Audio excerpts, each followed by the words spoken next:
Derby selalu punya nuansa berbeda. Disinilah gengsi lebih berbicara. Tapi Persita Tangerang punya beban lebih dari itu tiap kali bertemu Persikota. Dinilai lebih berkelas, mereka justru sulit menang dalam Derby Tangerang. Dari 9 pertemuan, Persita hanya sekali menang dan 3 kali kalah.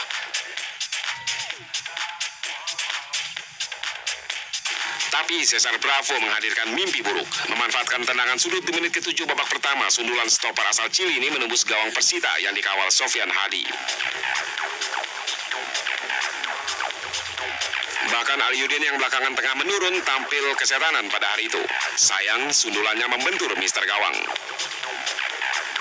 Persita bukan tidak punya peluang, namun sundulan Ilham ke ruang kosong masih bisa dihalau oleh Yohanes. Di babak kedua, Syamsuddin nyaris tidak melakukan perubahan strategi.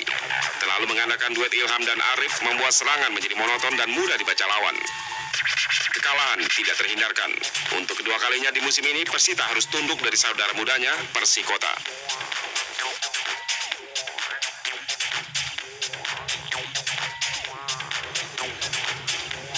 Status sebagai tim besar bukan menjadi jaminan bagi Persita masuk kategori calon juara.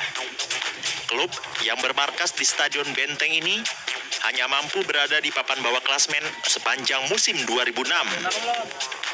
Nah, kalau saya melihat ya, memang tidak seperti biasanya kita berada dalam posisi yang begitu sulit ya. Tapi saya pikir dari segi permainan, kalau kita melihat kinerja mereka di lapangan, pemain di lapangan sebenarnya sudah cukup baik ya. Ada peningkatan yang cukup signifikan. Cuma selama ini kita kadang kehilangan konsentrasi sedetik aja, satu saat saja pasti kita kebobolan. Ya, mungkin ini pengaruh mental lah Mas ya.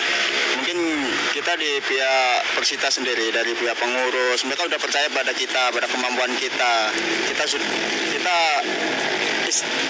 Istilahnya kita itu di atas dari semua tim-tim sekelas PSIS Semarang yang sekarang ada di posisi atas kan, kayak model Arema, PSMS.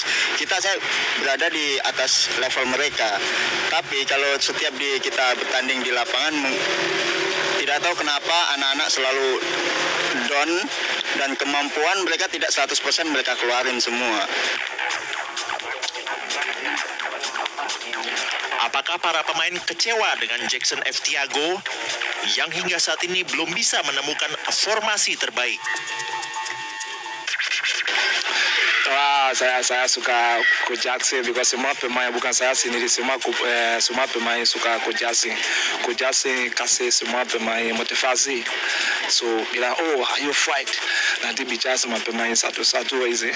So Coach Jackson bagus, kerja bagus, bicara sama pemain ini baik. Saya rasa dia punya kualitas ya, dibandingkan pelatih-pelatih lain mungkin yang lokal. Dia punya kualitas, dia mampu motivasi anak-anak setiap pertandingan. Itu yang kelebihan daripada Jackson. Persita kini hanya memiliki sisa 3 pertandingan kandang serta 4 pertandingan tandang. Apakah para pendekar Cisadane optimis dapat masuk 8 besar sekaligus menatap musim depan yang lebih baik?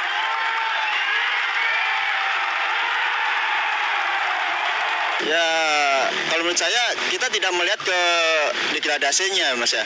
Saya lihat kita masih bisa ada di urutan 4 besar dan mungkin kita bisa ikut 8 besar gitu. Sasaran kita mengacu ke 8 besar itu. Jadi mungkin motivasi kita bisa meningkat dalam setiap pertandingan mungkin. Anda sebagai arsitek sekarang adalah menjauhkan Persita tentunya dari zona degradasi ya, optimis. Sebenarnya saya sama sekali sudah ada dalam pikiran saya Persita akan berjuang degradasi. Meskipun saat ini kita berada di zona degradasi itu, tapi sama sekali saya tidak punya pikiran negatif itu. Aku masih sangat yakin Persita akan berada di papan tengah atau papan atas kalau kita masih bisa dapat nasib yang lebih baik. Tapi sama sekali sudah ada dalam pikiran saya bahwa Persita akan berjuang untuk degradasi, sama sekali. Lain Persita, lain pula Persikota. Tim Bayi Ajaib sempat masuk jajaran 5 besar di putaran pertama lalu. Namun demikian, stabilitas permainan gagal ditunjukkan oleh Aliudin dan kawan-kawan sepanjang putaran kedua ini.